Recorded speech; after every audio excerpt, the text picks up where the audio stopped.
principles, we talk about a lot of things, especially with AI, but there are things that will move that gap and raise student achievement. Research says that classroom with passive listening spaces doesn't really raise a true student achievement. We want, number one thing, active learning. Let me tell you why active learning matters. Well, we are moving away from the sit and get, and we are moving on to the activity, the think tank, the talks, the solving problems, and applying the ideas, because we want to make sure we fill the gap to what we need for our students. So thinking about how we do instructional planning, to planning our lessons, to really thinking about how the collaborative space should be and how interactive our classrooms need to be. What do we mean by active learning? So we're talking about these practices that require students to do that cognitive work, that cognitive load, right? The metacognition, thinking about thinking, applying the higher order thinking skills, taking out the kind of lecture passive response, and really looking at what are our structured discussions that the teachers have kind of put in to create these discussion of meaningful problems that relate to world and life.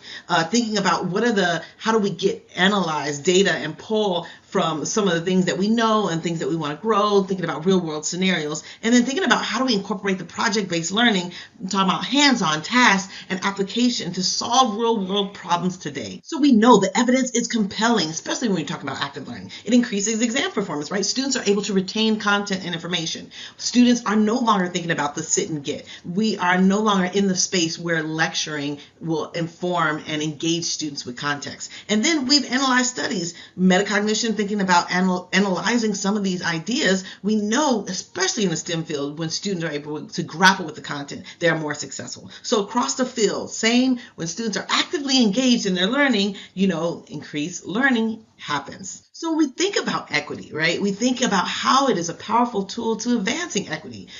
Gap reduction on exams when students are really invested in the content that is delivered, passing rates improve, there are less gaps, and then thinking about well-designed active learning creates a more inclusive classroom. But low-key, we're thinking about beyond, right? Beyond engagement. How do we motivate this next generation to kind of be a part of what is going on in society? So we know research thinks about how active learning increases student engagement, deeper critical thinking, stronger retention on subjects and concepts, and then just higher engagement. Thinking about how do we incorporate movement, even the learning environments, thinking about increasing talk time, right? The ratio between student and teacher talk time, real-time feedback, being able to do research, ask the questions, and find out in the community by doing the research some of the answers and solutions to the very problems that they have. So when we think about incorporating active learning into our systematic approach, we have to think about who are doing it and how are all people invested in active learning, right? Thinking about what is a learning scale and how it requires more than just the teacher effort,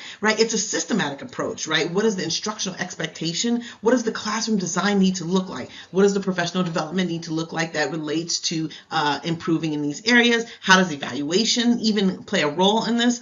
And thinking about being student-centered and the learning and growth, right? So there are these kind of 4 pillars: the instructional expectation, the classroom design, the professional ongoing training and learning that needs to happen, and our evaluation systems need to change if we're really looking to implement active learning into our school fabric. Now, let me just be honest, active learning to implementation is not easy. Nothing is easy. So thinking about this real challenge and how it really requires thoughtful solutions, right? So a lot of our challenges, of course, we know, like the time constraints. Do we have enough time? Our class sizes are large. So what does that even look like? Active learning in a large classroom sign. Also, this misalignment with kind of the traditional strategies that are already in place, that are already in the fabric of our learning, and what are the barriers of implementation, right? Our current structures, our current assessments, the lack of flexibility when it comes to our current structures, and thinking about how this commercialized AI tools, and thinking about this is new, and of course we want to implement AI, but we also want to think about not throwing out the baby with the bathwater, right? There is room for both collaborative, there's room for project-based, and there's room for AI. But some of our barriers are these kind of 4 pillars: is the time constraints, the planning, and etc. The large classroom sizes. What does it look like with big class sizes? What does assessments look like in our because sometimes our current assessment doesn't capture the current outcomes of real life engagement? And then what are our technology components, and how do we balance what this looks like with AI, with privacy, with data, with learning? All right, you might be asking, okay, what does this mean, Cassandra? What does this even mean for my school? Can I even do this? Right? And I think always ground your decisions in research and your capabilities and what you can do and what you can do right now.